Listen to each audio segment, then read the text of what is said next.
Good evening all and welcome. I need to give you all a big trigger warning. Tonight's video is not for the faint of heart and definitely for anyone under the age of 18. So if that's you, pick another video. But for those of you who do want to listen to some absolute horrors, well, buckle up, because it's time to get comfortable and let the darkness take control. This is a story that my mother and aunt told me when I was in high school.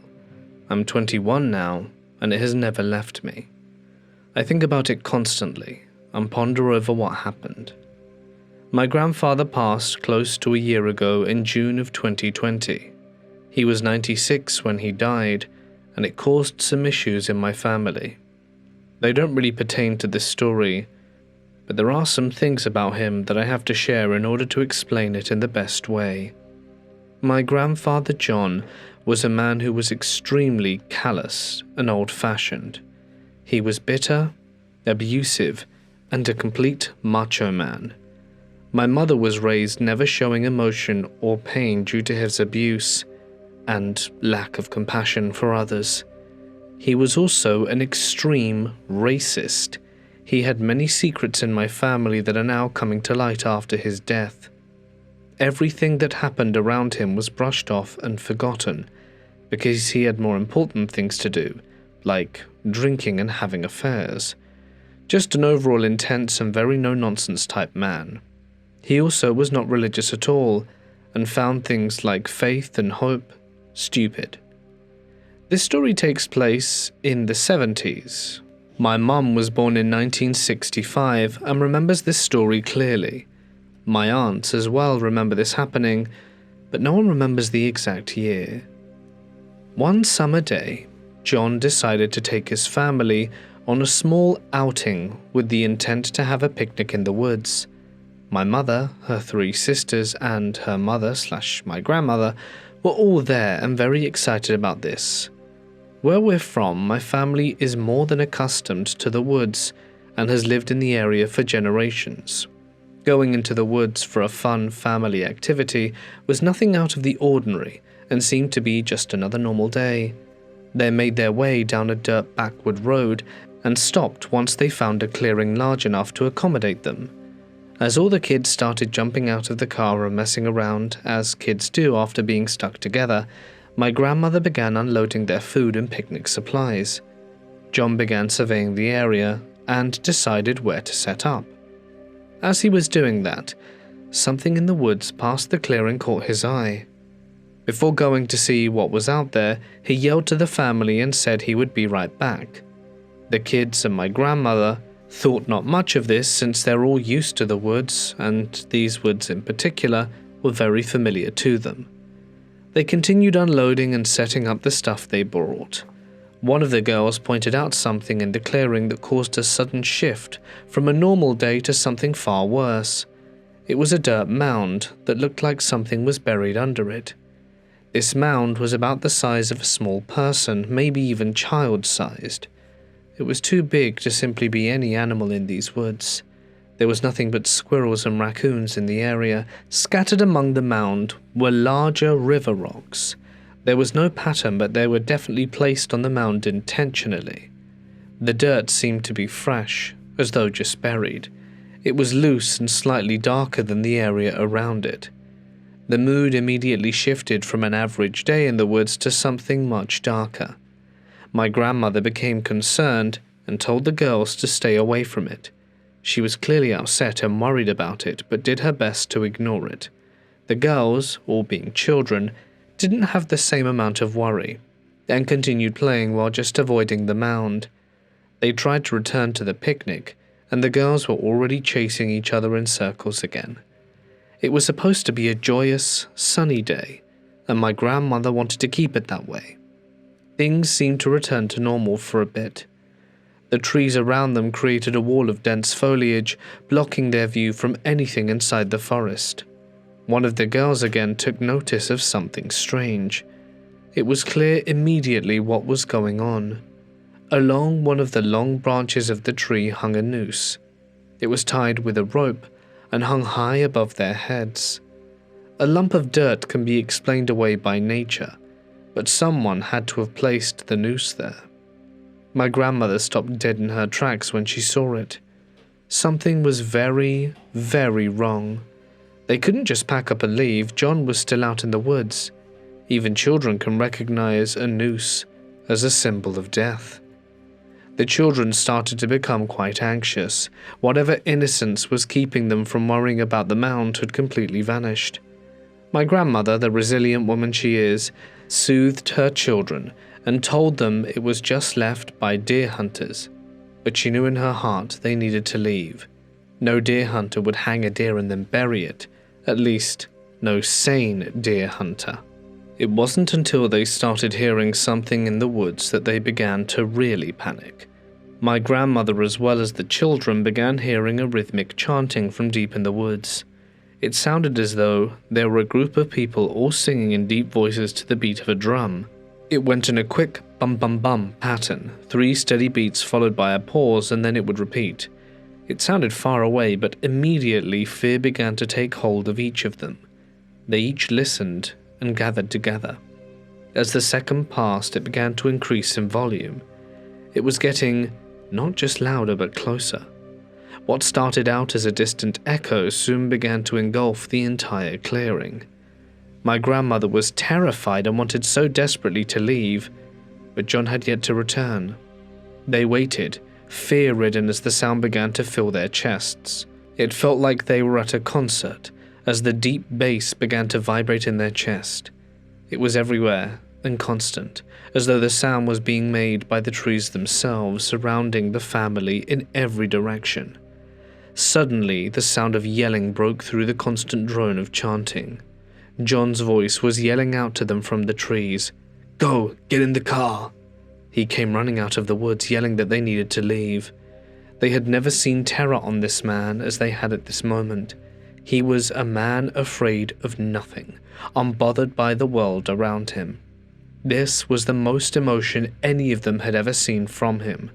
He saw something in those woods, something that shook his very being to the core. My grandmother began throwing everything back into the car as the kids got in as well. John and my grandmother picked up their things and as quickly as possible threw it all in the car. They had no care for the way things were packed due to their fear. Food was all over the trunk, and items were broken, and after everything was tossed in, they both got into the car and drove away. This is where the main brunt of the story ends, but one fact from this story is what really has caused me to wonder all these years. My grandfather has refused to ever speak of what he saw. He never told any of the children or my grandmother. Every time this was brought up, he quickly rebuffed it and angrily told them not to ask again. He never went to the police or told someone outside the family. My grandfather is the only person who knows what happened that day, and when I first heard the story, I swore to myself I would ask him one day, and now I can't, and regret it greatly. By the time I was in high school, he had moved out of the state with other family members, and I lost most contact with him outside of the occasional happy birthday calls or letters. This story doesn't have an answer to go with it. When he died, the only thing I was sad about was never knowing what happened that day. We weren't close, and as I got older, I learnt of all the abuse he caused, and I separated myself from him. His death looms over me, and this story still haunts me to this day. My mother and aunts just look back on it as spooky memories from their childhood. Nothing more than a story to scare the little ones at Thanksgiving with. I am one of the only people in the family who is still curious about what happened. I've always been interested in mysteries, the occult, horror, and conspiracy theories. This story piqued my interest more than any others in the family. By the way, this isn't the only strange story from my family, but it definitely is the most strange. I wish I had answers, and I hope you find this story as fascinating as I do. When I was in school, we had a cult survivor come to give us a motivational talk about resilience. It was an interesting talk and captivating for many reasons.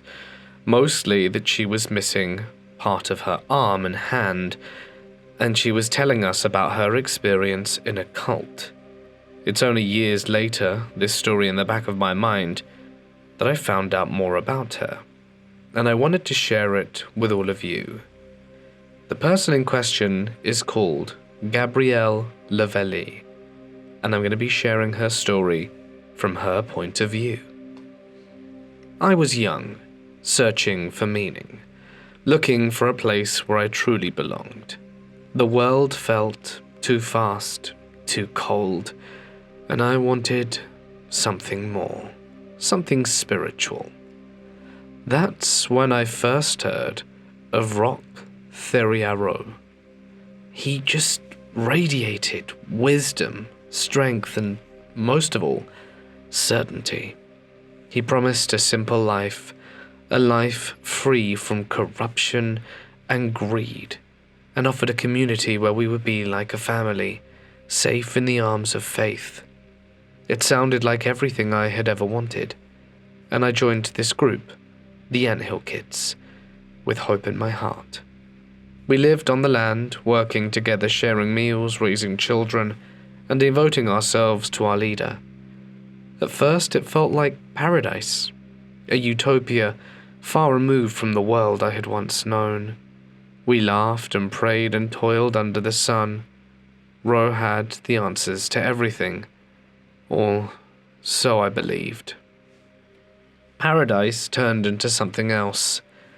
Suddenly, I was scared and submissive and silent. Our leader began demanding more from us. His teachings grew darker, his punishments harsher and more severe. He had control over our bodies, our thoughts, and our very existence. He would say it was for our own good, and that suffering purified the soul. And we believed him because we had nowhere else to turn, as we were quite isolated after all. Following the cult's reformation, he began to move away from being a motivational leader, and his drinking problem worsened, exerting an increasingly totalitarian control over the lives of me and his other followers, and becoming irrational in his beliefs.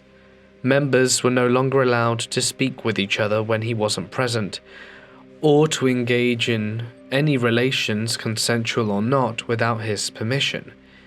He used his charisma to cover for his increasingly abusive and erratic behavior, and none of the other members questioned his judgment or openly blamed him for any physical, mental, or emotional damage.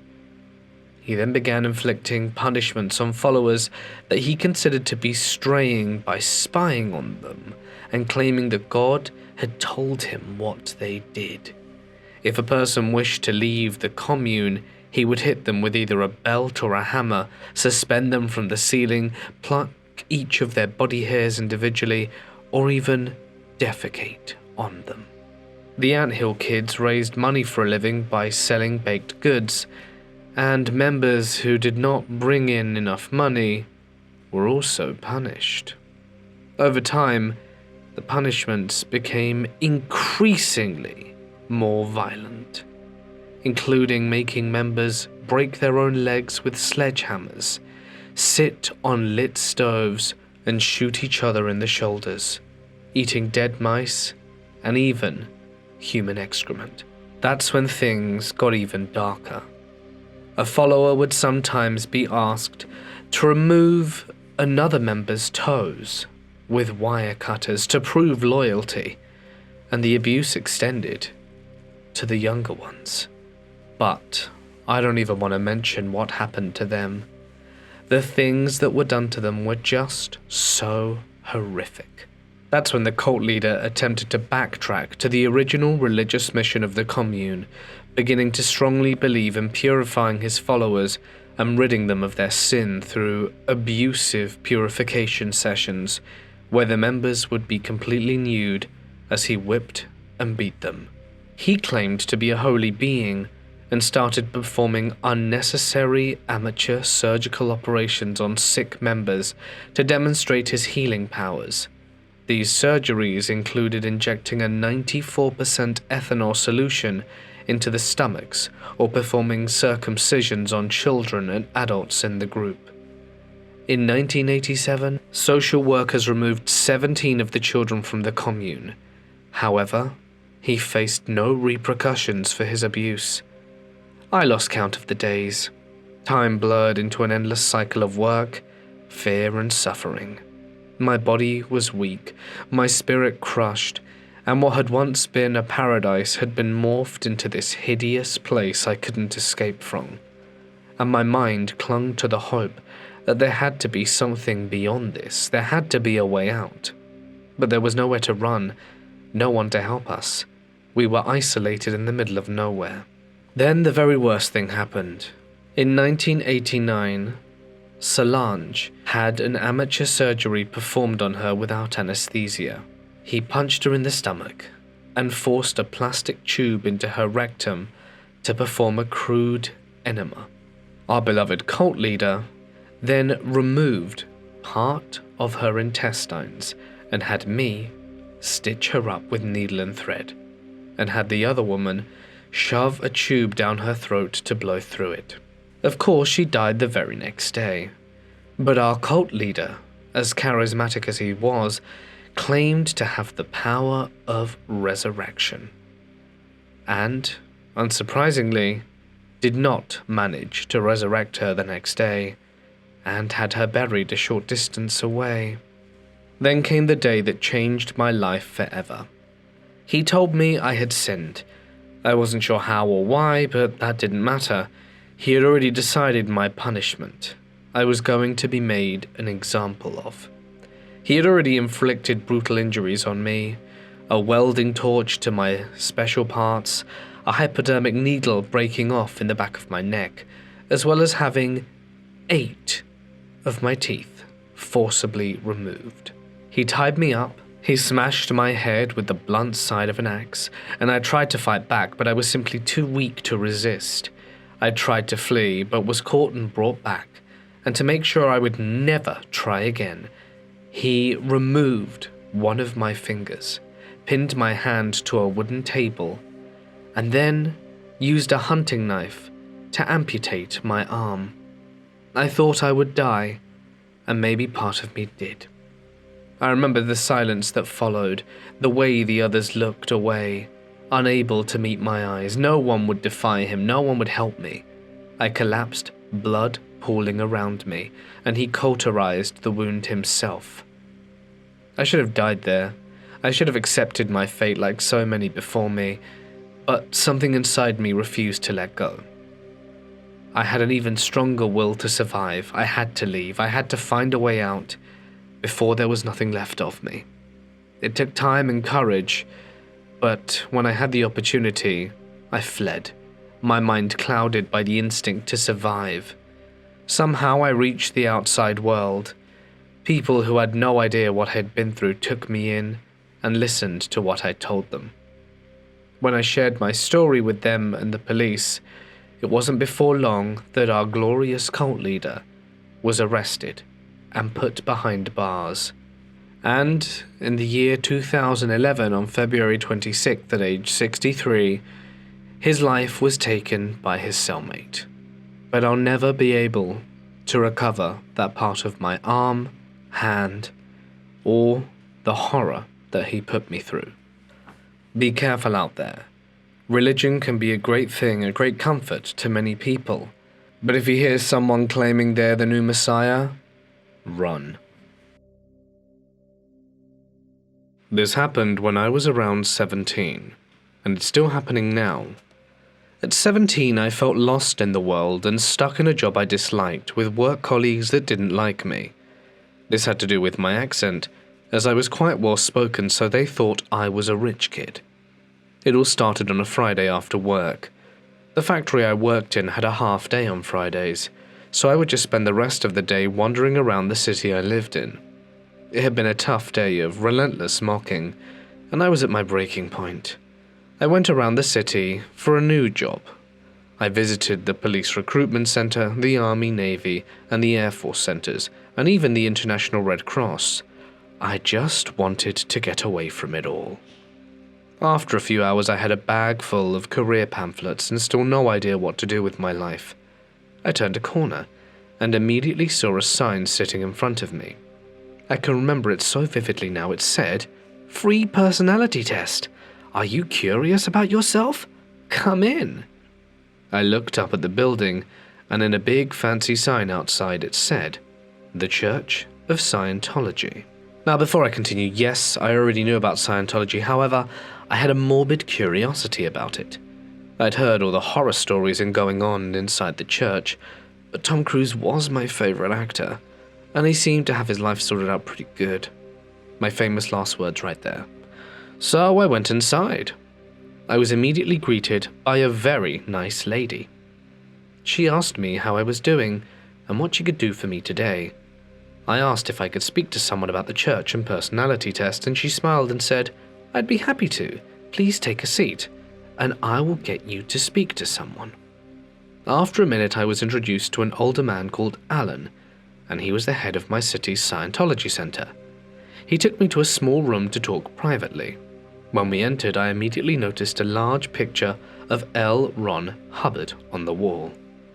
We sat down and genially had a nice talk.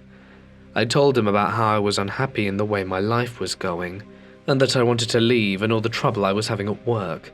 He seemed genuinely concerned for me, and I felt like he wanted to help. After a while of talking, I agreed to do the personality test. He gave me the test and left the room saying to give the test to the receptionist after I had finished. 2 hours later, I finished it. No joke, that's really how long it took. It was around 500 questions and asked about everything and anything. I handed it in to the receptionist, and she told me that it would take some time to process. In the meantime, Alan told her to take me to their private cinema and show me a film. I thought it was just going to be some old room in the back with a TV on the wall. But no, they did indeed have a private cinema. It could house around 50 people and had a large screen in the front. It did feel a bit weird just being by myself in a cinema owned by Scientology, but I bet that it hasn't happened to many people. Or maybe it has. I sat down and they played me the film. It was about 30 minutes long and consisted of a narrator explaining those strange feelings you sometimes get, with some mediocre acting following along. I remember a section about how much you doubt yourself. At one point, the film showed how a past event that happened to your mother while she was pregnant with you could still affect you in a negative way. Example, your mum was sick on a flight, so you're scared of flying. I vaguely also remember something about rotten eggs and how much an event involving them can hurt you. I know it sounds absurd, but in some ways the movie really made sense to me. When the film was done, I was taken to Alan's office, and he told me my results. He said I was extremely depressed, one of the most unmotivated people he had even met, lacking cognitive thinking, and that I was a waste of talent. That made me really upset. But Alan said he could help me. He gave me about 4 books and a DVD, told me to read the books and watch the film before my course, and I asked him, "What course?" Alan told me he had signed me up to do a course at the center. He convinced me that if I didn't do this course, my life would soon spiral out of control. He made me hand over quite a lot of money for the course and said I would receive an email about the course in about a month's time. I left the center and ran home, and immediately started reading the books I was given. This all happened over the weekend, and I had basically locked myself in my room. I did nothing but read and reread the books and watch the DVD over and over again. Over the next week, I began taking notes about myself and my family. I emailed Alan with questions and concerns and started resenting my mother for my life. I began to think that she was the problem, that everything bad that was happening to me was the result of her. I started to treat her badly, swearing at her, and did the best I could to ignore her. When I emailed Alan about my mother, he told me that if she was the catalyst for my problem, then maybe I should consider disconnecting from her. And I took that seriously, and I made plans to totally leave her from my life. A week before my course, I developed some kind of God complex towards everyone around me. What I read in those books told me what I could become. I saw everyone in my family as beneath me, and I became a truly spiteful person. Just days before my course, I was confronted by my parents. They said they were concerned about me and searched my room. My dad took out all of my Scientology books and DVD. I was outraged. I screamed and cursed at them. I said horrible, wicked things to them. I told them how I was going to leave and how I never wanted to see them again. Hours of arguing back and forth, tears and crying. However, at the end of the day, they did convince me that the church was a bad place. They said if I was so miserable at work, I should have just told them, and that was true. To this day, I can't believe I didn't say anything to them. Instead, I just turned to Scientology. That night, after the arguing had ceased, they sat me down and comforted me. I really couldn't believe it. After the way I had treated them for the past 3 weeks, they still cared for me.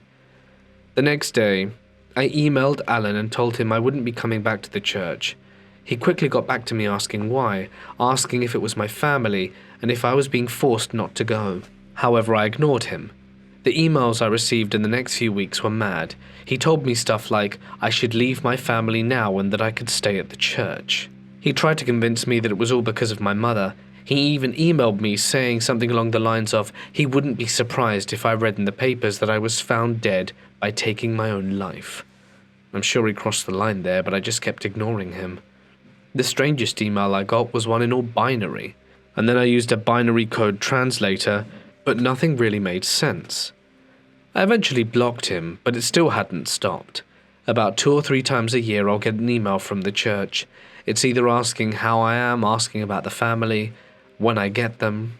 I immediately block the email, but they keep coming. It's always someone new saying they heard about my case and were concerned for me. The whole reason I'm sharing this is because I just got one the other day and thought to make it a good warning. Please, I beg of you, do not go to a Church of Scientology center. If they can make me into a spiteful degenerate in just a few hours, then what can they do with a few person in a few months or a year? If anyone has any idea how to block an entire cult from an email, let me know. And if you're lost in life, sad or upset, then please, please, talk to your family, friends, or a doctor. When you're down, don't let others make you into a monster. Take it from me. After this event, I got help and I'm happy and more confident. And I hope everyone listening stays well clear of them. And I wish you all a great day. Oh, and Alan, if you're hearing this, you made me into a monster. So for your sake, let's not meet again. I moved to my current city during the pandemic, and with a work-from-home job, making friends has become difficult. So I tried one of those Meet New Friends apps and matched with a woman called Annie. She seemed interesting. Her profile emphasized spirituality, and I casually mentioned that I had been exploring Norse paganism, though my beliefs were mostly metaphorical and personal. Annie then told me about her LGBTQ+ neurodivergent pagan feng coven. The description was either oddly specific or wildly broad, but I was open to meeting new people, so I agreed to meet her for a coffee before attending one of their gatherings. This is where some red flags popped up in our conversation. She avoided direct questions about herself, which made our conversation feel one-sided and vague. Her spiritual awakening sounded self-aggrandizing. She believed she was a lighthouse drawing others towards enlightenment. She claimed she was a new soul with no past lives, which didn't align with the belief system she said she held. When I mentioned a past experience with a scammy spiritual guide, she hesitated before saying I was only wrong because the student should choose the teacher. She mirrored my words and opinions a little too closely, making me suspect she was shaping herself to appeal to me. But despite my misgivings, I decided to attend the coven gathering. Like I said, I really wanted to make friends in this new city. And let me tell you, that was a mistake. The moment I walked into the house, I felt uncomfortable. The room was filled with people sitting in complete silence or staring at me. When I greeted them, there was barely any response. I dropped my phone and keys into the bowl, and the atmosphere was just eerie. I sat on a small couch outside the main circle trying to settle in. The leader of the group kept shifting her position to look at me, and when I adjusted my seat, she made a sarcastic comment about spreading out, clearly aimed at me. It was minor, but it set the tone for what was to come. We introduced ourselves, and beyond our names, the only personal question asked was about our neurodivergence. Everyone there identified as neurodivergent in some way, which to me stood out as a deliberate selection. I have ADHD, but don't center my identity around it beyond needing medication. Something about the emphasis of labels felt off. The guided medication was chaotic. People made strange breathing sounds and hums, which I personally found impossible to focus through. Then the leader instructed us to think of something painful and to feel it deeply while wrapping twine around a pair of sticks they provided. The idea of this was to release the pain through this ritual. This was the final red flag. Introducing emotional vulnerability in a group of strangers without proper support is dangerous, especially when it comes to those people who are neurodivergent. Trauma work requires trained professionals, not self-appointed spiritual guides. I watched as people around me became deeply distressed, breaking down in tears. Annie and the leader, meanwhile, observed without participating. Instead, they moved around the room, watching, controlling, and reinforcing their influence. And that's when it clicked. Annie had recruited me. She had been using the app not for friendship, but to bring new people into this group. No one else seemed to know each other, only her. The vagueness of the coven suddenly made sense. It wasn't about specificity, it was about casting a wide net. I knew I had to leave, but escaping mid-ritual was pretty tricky. People were sobbing, processing their pain. I didn't want to be disrespectful to them. They were victims, not perpetrators. I waited for a moment when I could retrieve my shoes without disrupting the group, then told them I needed to step outside. I left and didn't look back. Later, I texted Annie, telling her I wouldn't be returning and wishing her luck in finding her people. It was clear I wasn't one of them. The lesson? Be extremely cautious about spiritual groups that demand vulnerability from you, especially if they lack professional qualifications.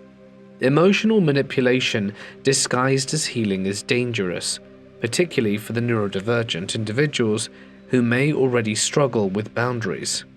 Healing should be done in a safe, controlled environment, not in the hands of self-proclaimed spiritual leaders exploiting pain for control. On the 1st of October 2019, I was getting on a train to head home. The train is nearly full, and probably a few minutes after getting into my seat, a young woman of about my age in her early 20s sits next to me, probably due to a lack of space. For the first 30 minutes it's uneventful, with no interaction between us. An elderly couple gets on the train and she offers up her seat. I offer to do the same so that they can both sit. The elderly couple thank us for the offer but decline and sit on the stairs, as it's a double-decker train. I get up to use the bathroom and returned a minute later. She then moved into the window seat where I was sitting and offered it back to me. I said it wasn't necessary, but she still moved back to her original spot. She then used this as a pretense to start a conversation with me and compliment me about my willingness to give up my seat alongside her. We then begin to talk about our respective days, innocuous enough. I was at a conference for my job, and she was heading up to visit family and claims to have lived in the area in the past. She ends up asking where I get off, and I tell her. She says she's also getting off there, and asks how long until we get there. I should have noticed this as a possible red flag in hindsight, but it could just be a coincidence and that she's not familiar with the area anymore, as there's only a handful of stations the train stops at. I give her my best guess, and tell her I usually don't catch the train myself, so it might not be right. We keep talking about relatively innocuous stuff. We exchange names, and eventually, she asked where I worked, and I told her that I worked as a computer technician at a Catholic school. With that, she used it as a pretense as a way into religion, and asks if I participate in any religious functions at the school, Mass, Holy Communion, etc. And I tell her I don't actively participate in them, as I tell her I'm religiously agnostic, leaning more towards atheism, a detail I neglected to mention. But I also said I was raised Catholic and went to a Catholic secondary school. Only went there as they had the facilities to help with a neurological disorder I have. She then claims to have been agnostic herself a few years ago, until she found Jesus and let him into her heart, which she claimed helped her with a lot of mental health issues she was having. At this point, just curious about her story. I will generally humor anyone, as I like to hear about people's experiences and point of view, as long as it's not directly hostile or anything. I listen to her harp on about it while she asks the occasional question about me. Like, what worries me about life in general? And during this, she gives me a pamphlet which seems innocuous. And we continue discussing seemingly innocuous conversation about religion until I have to interrupt her as we approach the station we are both meant to get off at. She asks to do a prayer, and I oblige, partially out of curiosity as I haven't done it in a long time. Before we part ways, she asks for my email. I tell her and she types it on her phone. I make poor decisions, and we hug and part ways. Then, 3 days later, I get the following email. Hey May, it's me, Jane, who you met a few days ago. I just wanted to find out how you were doing. How was your conference? Did you end up reading through that pamphlet I gave you? It was really such a special thing for you to have agreed to pray with me that day, and I'm so grateful that you did. I thought I would direct you over to a lovely website called Activated that features a whole lot of really great articles that touch on pretty wide range of Christian topics. I would encourage you to start with the article under Heading of Eternal Salvation. Although I'm back in my city now, I'd love to keep in touch. Give one of those a read and let me know what you think. Good night, your friend. That reminded me about the encounter. Having already read the pamphlet, I read it again to see a website mentioned on the back, thefamily.org. After a little digging on the website, I noticed the email above and the pamphlet are both affiliated with The Family International, a religious cult that does SA on children and a whole load of other things. I was just in disbelief and shocked. I'm questioning whether to reply to her email and quiz her about it.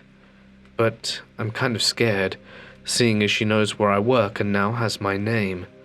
It's like she tried to recruit me into this crazy cult, and I'm glad that I won't get to meet her again. This happened a few years ago when I was 13.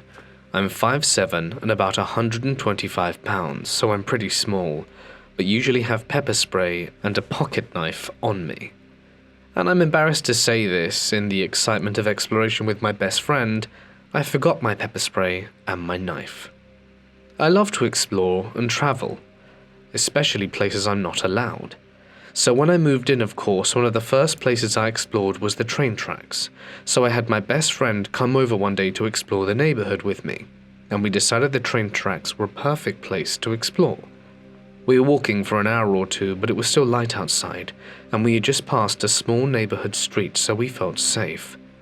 But when I turned around to throw a stick, I saw 5 hooded figures following us. I tried to pretend like I hadn't seen them, and told my best friend calmly. We decided to look at them straight on and see what they would do. Once we looked at them, they stopped. So did my friend and I.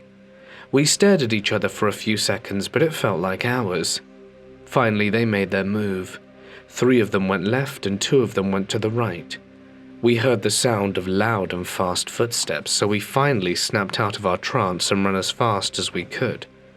We were both in cross-country and were being held together by adrenaline so we could run faster than we ever had before. Luckily, because I explored on those same tracks alone a few days ago, I knew if we ran half a mile more we would be on a bridge above another small neighborhood. We made it somehow.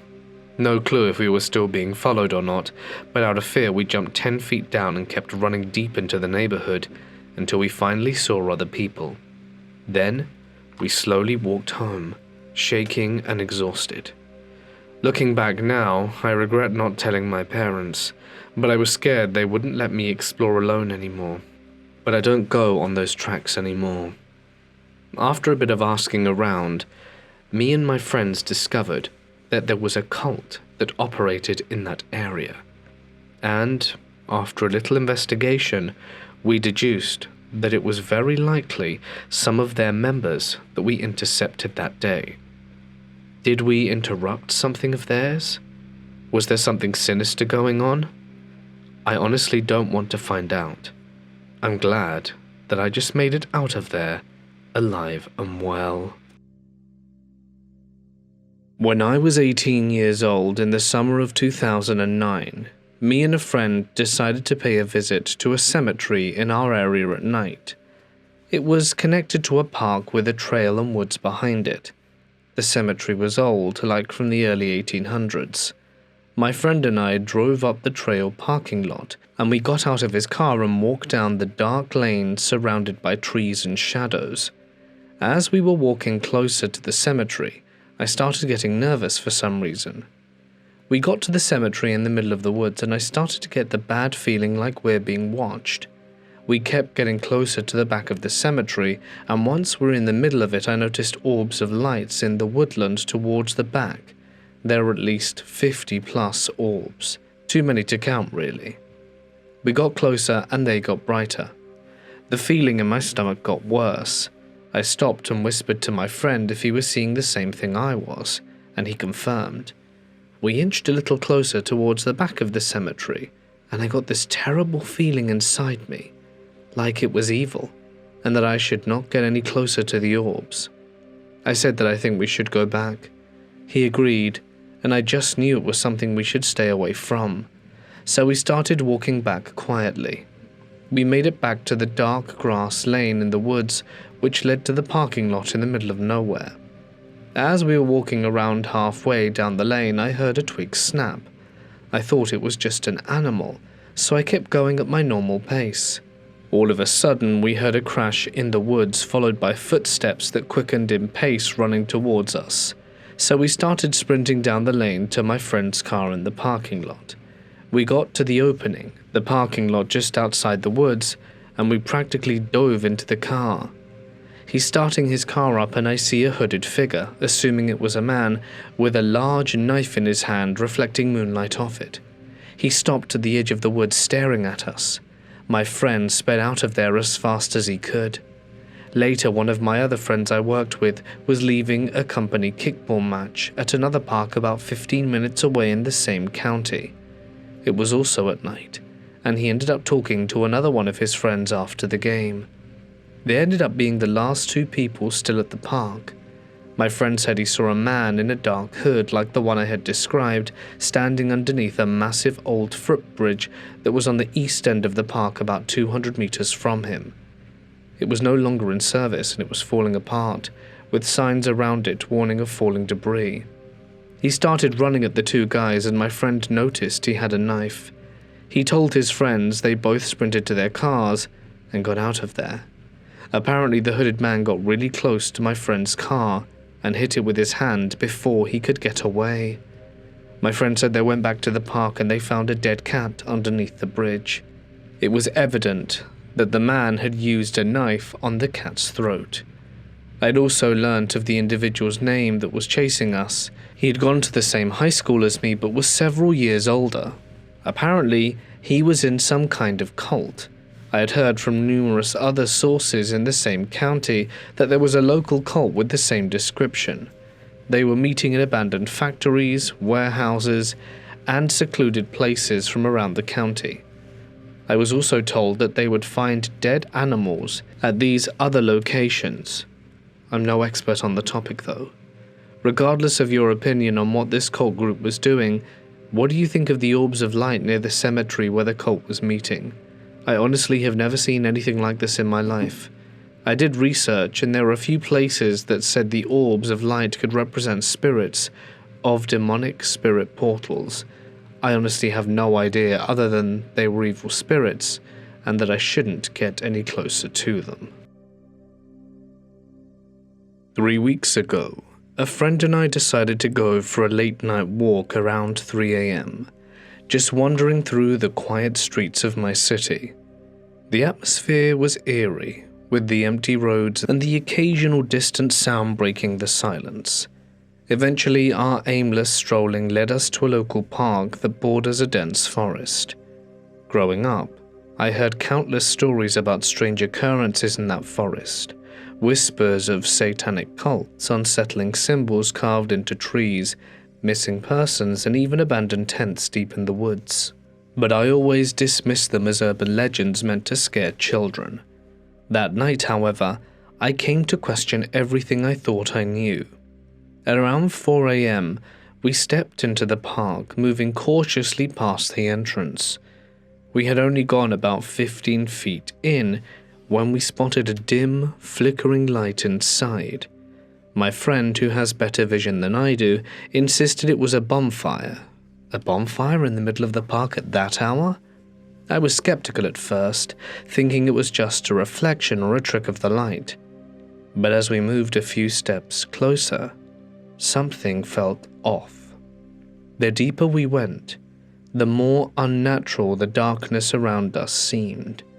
A line of pure shadow where the park lights no longer reached, beyond which everything was pitch black. I strained my eyes to see better, and that is when I noticed them. A group of about 10 people, all dressed in white suits and top hats, moving slowly around the fire in an unsettling rhythm. The flames cast eerie dancing shadows across their figures, making the whole scene feel surreal, almost ritualistic. My heart began pounding as an overwhelming sense of dread washed over me. Without a word, my friend and I turned and bolted out of there as fast as we could. We didn't stop running until we were far away from the park, and even then we barely spoke, just exchanged uneasy glances, both of us struggling to process what we had just seen. I haven't been back since. I'm still not sure who or what we encountered that night, and honestly I'm not sure I want to know. But after hearing so many stories about that forest over the years, I can't help but wonder, was it just a bizarre coincidence? Or something much more sinister? In the early 60s to late 80s, in the area that I live in, a small town in southern Illinois, there was a local group, a group of Christian conservatives that was very much a cult. A large mansion replicating Mount Vernon, George Washington's estate, was built in the center of the property, with cabins in the surrounding areas and an airstrip on the property as well. Nowadays, the mansion and everything else is full of old junk and has been long forgotten, and the man who built and was head over everyone else is gone as well. If you want more info in the mansion and the history in the property, I can tell you about it after. But let me go through what happened. So my girlfriend and I have explored the property a handful of times, and I have with another close friend as well. Today it was a nice breezy day, and we decided we were going to go exploring this evening, so we hit a few spots and saved the mansion for last. When we arrived, we went through the mansion and some of the property as usual, but we decided to head towards an area that is much more difficult to reach on the property that we have never explored before. Me and my close friend have been towards this area, but we don't go any further because he didn't want to and was obviously unsettled, but wouldn't tell me why. We got as close as I did with my friend, and I pointed out a clearing and some trees that had a fairly dry rocky creek bed that we could cut through. The only thing that I noticed that seemed off was that the water appeared very, very dark and cold for how sunny it was outside, as this was around 6 p.m. on a sunny evening in Illinois. My girlfriend stares at the creek bed for a while and begins acting uneasy and quite afraid, asking that we leave. I shrugged it off and told her that we can just keep walking to where we plan to go and that she's just being a bit jumpy. But she's still visibly shaken and we keep walking, and she insists that we need to go and that we shouldn't be here. As we're walking, we hear things from the area on the property that we were heading towards, banging and crashing. We beat feet back to the truck, and she tells me that she saw a large gathering of men in blue uniforms gathered down in the creek looking away from us, as if they were watching something very intently. She said there were a lot of them, and it gave her a very bad feeling watching them, as if it was something we weren't supposed to be seeing. Looking through the clearing, I'm not going to lie, I felt uneasy, and she refused to look again on the walk back. Did she see a ghost recreation of the military intervention on the property in 1961? Or perhaps the phantom of a cult? I really can't say. Hey guys, it's Mort here, and thank you so much for listening. I hope you enjoyed tonight's collection of stories. I always find cults a fascinating one to dive into, so if you enjoyed, please be sure to let me know. I, of course, always do appreciate it. But that's it from me, guys. I'd like to extend a huge thanks, as always, to my members and patrons whose names can't be seen on screen for their contributions. It really does mean a lot. And if you would like even more from me, check out the links at the end. But for now, stay awesome, and I'll see you in the next one. Good night.